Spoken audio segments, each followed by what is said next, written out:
Yan, welcome back sa ating YouTube channel, Rundi TV mo. Nako po, ito na. Dahan-dahan ang nabubunyag. Kung ito man ay may katotohanan, ito yung mga pasabog na bago ngayon ni Engineer o Dr. Tuto Kausing, na isang mataas na opisyal ng Philippine National Police.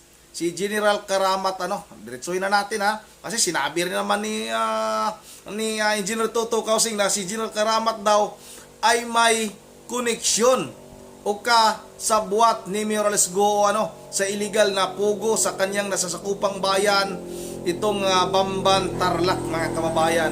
Ayon kay Dr. o Engineer Tuto Kausing na itong si General Karamat ay tumatanggap daw ng payula mula kay Mayor Alice Goo. Hindi natin sinasabi na may katotohanan na ito, pero hindi naman siguro magsasalita itong si Dr. Tuto Kausing kasi isa itong dating abogado kung wala itong basihan. Ito binabase lang din natin sa sinasabi ni Dr.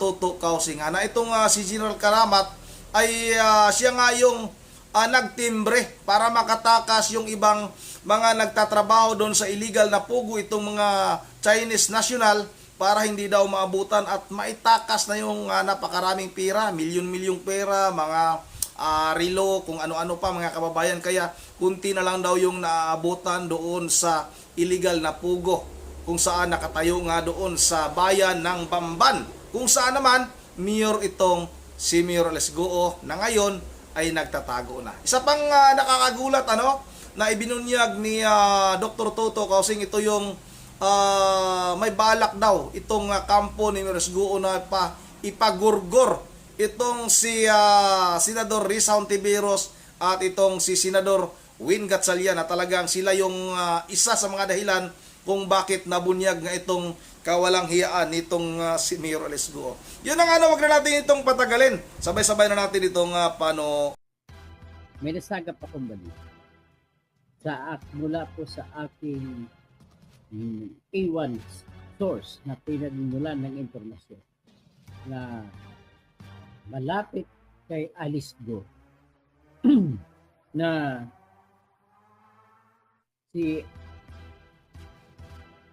binayad na daw nila tig-5 milyong piso ang ulo ni Senator Riza Hontiveros at Senator Win Gatchalian. Pero hindi naman ako masyadong nababahala o nag-alala kasi alam ko naman na matindi naman po ang tinatawag na security procedures or security vetting ni Senators Senator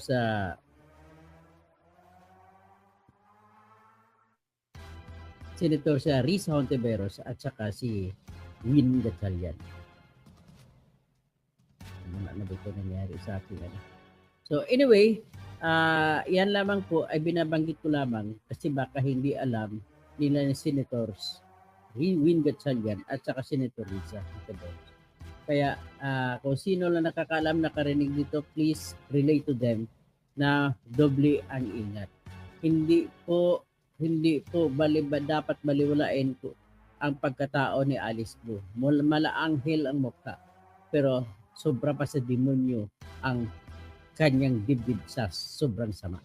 So ganun po ang aking nalalaman sa kanya base po sa aking mga A1 source na malalapit po kay Alice Goo. Siyempre, hindi ko babanggitin kung sino tong aking pinagkukunan ng impormasyon. So ngayon, umaasa lamang po ako sa aking kredibilidad na marami po ang tumatawag sa akin, nagbibigay ng impormasyon dahil po nakakaasa sila na ang mga sikreto nila ay hindi mabubunyag kailanman. Kaya lahat kayo nakikinig, huwag kayo mag-alala kung meron kayong naiisip na pwedeng makakatulong sa inyo, na kung sa tingin mo ang problema mo ay pwedeng malaking usapin na dapat malalaman ng madla o ng buong Pilipinas, huwag po kayo mag-atubili na kukontakin niyo po ako sa aking messenger. O di kaya, pwede po kayo mag-text sa aking cellphone number na ilalagay ko rito. O di kaya, pwede na rin na mag-email kayo. May email address din ako na ilalagay dito.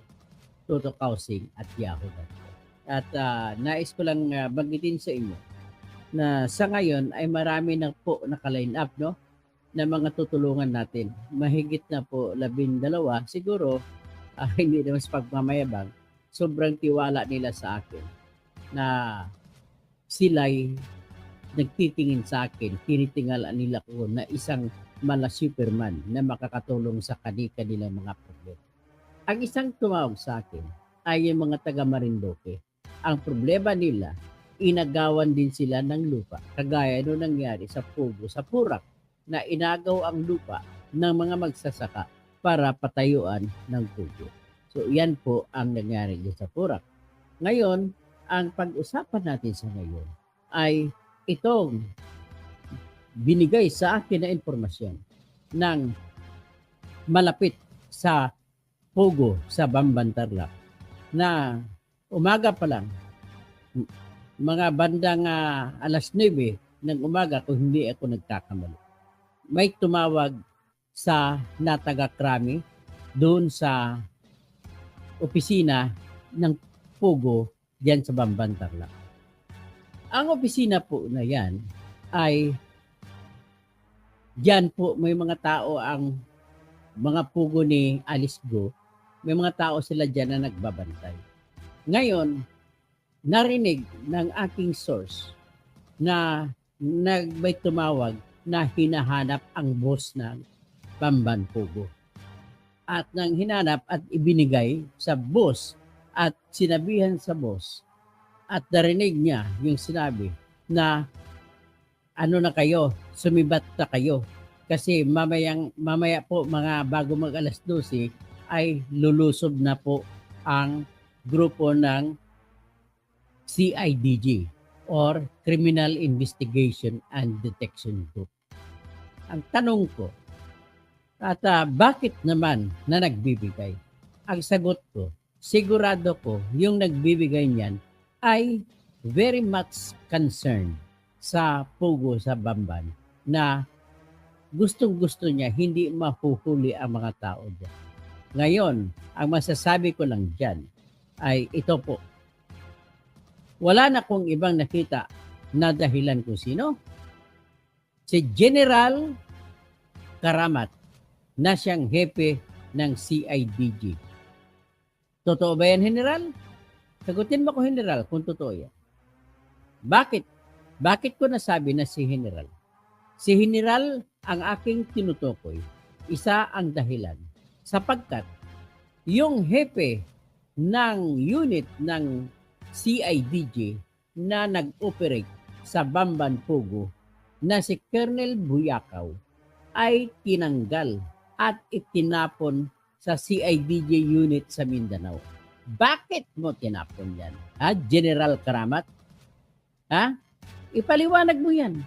That is grave misconduct. Grossest than ever. Sobra-sobra ginawa mo yan, General Karamat.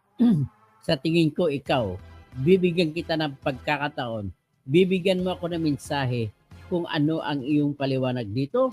Pwede mong sabihin na hindi ikaw, pero ipaliwanag mo kung bakit na maaga pa lang ay nabigyan na ng sikretong informasyon ang grupo ni Alice Go na para mabigyan sila ng pagkakataon na makasibat bago dumating ang grupo ng Presidential Anti-Crime Commission na pinangunguluhan ni General Gilbert Cruz at kanyang spokesman na si Winston Jan Casio. O si Dr. Winston Jan Casio at saka si Mr. Kidato. So anyway, dahil sa maagang pagpaalam na papasok ang CIDG, ang naging resulta, nagulat na lang ang aking source nung nakita niya sa loob ng Pugo, biglang nagsialisan ang daming mga sasakyan, SUV, mga kotse, nagsialisan sa compound ng Bamban Pugo. Nagsitakbuhan. umalis, hindi na malaman kung saan pumunta. So ngayon, ang iba pa na nangyari, biglang naghanap, nag-ipon ng tinatawag na mga grinder. Yung grinder. At ano ang ginamit sa grinder? Ang ginawa sa grinder ay ginamit nila pangtanggal, pangbukas ng lahat ng bolt. Ang bolt na yun po, lahat ay mahigit 10 na volt.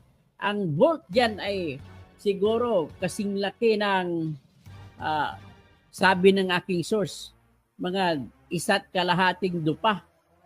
Dipa. Dupa kasi tag Ilonggo na salita o Cebuano.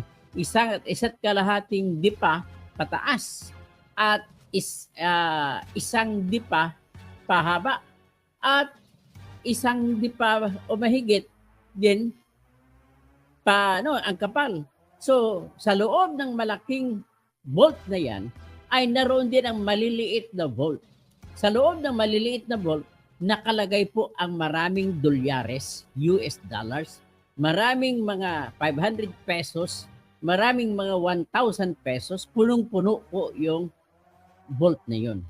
At ang meron pa doon na nakalagay ay mga Rolex na relo. Hindi ko maintindihan bakit mahilig itong mga Chinese sa Rolex na relo. So, marami doon punong-puno po yun. Yun ang sinabi sa akin ng A1 source. Na habang minamadali nila, ay siyempre, itinakbo nila yun. Nung tinakbo nila pa isa-isa hanggat sa nang lumabas na sila, yung iba doon ay pumunta sa Puntana. Kaya nga sa Puntana, nung isang araw nakalipas, ay nahuli ng PAOK ang ilang mga boss na Chinese ng Bamban Pogo. So, yan po ang nangyari at kung bakit 167 na lamang ang nahuli ng CIDJ doon sa loob ng Bamban Pogo. So, yan po ang katotohanan. Ibig sabihin, kahit sa loob ng PNP may traidor. Ang nakakaasar pa dito, ang traidor ay general pa. Ayon po sa aking A1 source, si General Karamat ay isa sa mga police officers na tumatanggap ng buwanan na payula mula kay Alice Go. So, ang iba niya nakatanggap dyan ay yung general o director general o hepe ng Region 3 Police Office. At that time, yung hepe ng police office ay si General Jose Hidalgo. Tapos, yung provincial director pa ng Tarlac ay binibigyan din. So, ngayon, ang binibigay po ay hindi basta-basta. Kung sa Hueteng, ang binibigay ay buwanan na matigkalahating milyon sa hepe ng isang bayan o isang lungsod, sa kanila po milyon ang pinag-uusapan na binibigay ni Alice Go. Okay? So, yan po ang sinumbong sa akin ng aking source na talagang malapit na malapit kay Alice Go. So, ano pa ang nangyari? So, ngayon, dahil yan, ay sabi ko nga, naitakbo nila ang maraming mga Rolex na relo, maraming dolyares, at maraming mga peso na tag 500 at tig 1,000. Kaya yan din ang dahilan kung bakit 167 na lamang ang naabutan ng PAOK. So ngayon, isa pang dahilan kung bakit na nagsuspect sa ako kay General Karamat ay sapagkat ang nag-apply po ng search warrant ay ang CIDG at pinangungunahan niya ni Colonel Buyakaw. Kasi sila nag-apply, so kung CIDG, ibig sabihin si General Karamat ay may tauhan din na kasapi sa team ni Colonel Buyakaw. At iyon ang nagbigay, nag-text o tumawag. Siyempre, ayaw ng mga pulis magkaroon ng record, kaya tawag sila. So, tumawag para sabihin na nabigyan ng search warrant ng Malolos RTC itong si Colonel Buyakaw at lulusubin na lamang kinabukasan ang pogo na sa Bamban. So iyan po ang tunay nangyari. So ngayon, paano natin, ang tanong dito, paano natin mapapaganda ang buhay ng Pilipino kung ang sarili nating mga opisyal sa pulis, sarili nating mga opisyal na nagbabantay, nagtumatanggap at nag-i-issue ng Certificate of Live Birth, na tumatanggap ng application ng late registration, ay hindi ginagawa ang trabaho nila kung ang ating Immigration Bureau ay binababoy nila ang trabaho nila at ginagawa ng paraan at nauso dyan ang visa upon arrival at doon nauso ang pastillas na trabaho ng mga pastillas gang. Sasalubungin, marami pong mga Chinese ang dumating sa Pilipinas na may passport, ang iba wala pang passport, dumarating sumasakay lamang sa eroplano. Pagdating sa Ninoy Aquino International Airport ay may sumasalubong na sa kanila na mga grupo ng pastillas gang at kahit walang passport, bibigyan na kagad ng visa, ipoprocess. Ang bigayan dyan ay minimum of 200,000 pesos sa bawat tao na dumarating. So iyan po ang totoong nangyari sa ating bansang Pilipinas. So tayo na mga tao na wala sa kahit anong opisina ng pamahalaan, at maraming mga tao dyan na mga Pilipino na nagtatrabaho bilang contract of service o di kaya job orders ay naghihikahos, nagtitiis kahit na kukunti ang sweldo, beyond o below minimum ang tinatanggap na sweldo, pagpatuloy pa rin ang trabaho at napakatapat pa rin sa serbisyo kahit na walang mga benepisyo. So, pero ito yung mga opisyal natin, matataas na nga ang mga sweldo, binibenta nila ang kanilang karangalan at integridad at sinisira pa nila ang kanilang trabaho at binababoy ng gusto, ininsulto ng gusto ang ating bansang Pilipinas sa pamamagitan ng pagbenta ng pagtatrabaho, pagsuway sa kanilang trabaho, pagsuway sa utos na kung ano ang dapat nilang gawin. Pero mo, ilang beses mangyari, binigyan ng Philippine Statistics Authority ng certification na mayroon siyang birth certificate. Pero sa pinagmulan, kagaya kay Mr. Willie Ong na drug lord, ay binigyan siya ng PSA ng authenticated na birth certificate. Pero nandoon sa pinanggalingan sana na malulos, Civil Registrar's Office, ay wala. So, paano nangyari na nagkakaganon? So, iyan po ang problema natin po, sistema natin, ang ating mga opisyal ay hindi tapat sa tungkulin. Kasi sugo po yan ng pera. Ang problema sa ating Pilipinas ay bansa na maluwag. Maluwag pa kaya tawag sa atin Banana Republic. Kaya kung gano'n nilang, madali lang tayo babaliin. So, ganun po nangyari, no? Binigay maaga pa ang informasyon kay Alice Go. Kaya umalis sila ng maaga at ang nadatnan na lang ng PAOK ay 167 katao at nadatnan nila ang vault bukas na. Nung nadatnan nila, at least may nakuha pa sila kung ilang milyon. Pero ang dami-dami, punong-puno, lahat ng mahigit 20 na maliliit na vault na napapaloob sa isang malaking vault. Ang laman nun ay punong-puno ng dolyares at pera ng Pilipinas at mga Rolex na relo. Yan po ang sinabi sa akin ng aking A1 source. So ngayon, ang dagdag pa sa akin ng A1 source ay ganito. Si Alice Go po ngayon ay umalis na. Hindi malalaman kung nasaan at hindi na nagpapakita. So ginaya ang ginawa ni Kibuloy at ni Bantag.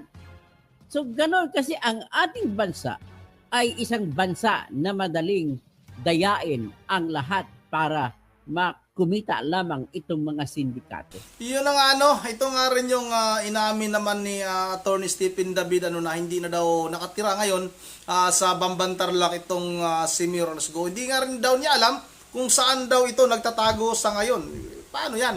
Ikaw siguro, Attorney Stephen David, ang ikukulong muna kung halimbawa hindi ito maarestong inyong kliyente na si Mayor Alice Go dahil ikaw din naman ang nagturo ng kasinungalingan. Yun ang dito lang muna may tumawag sa akin, At once again, this is Ronito Ibimangita. God bless bawat isa sa atin.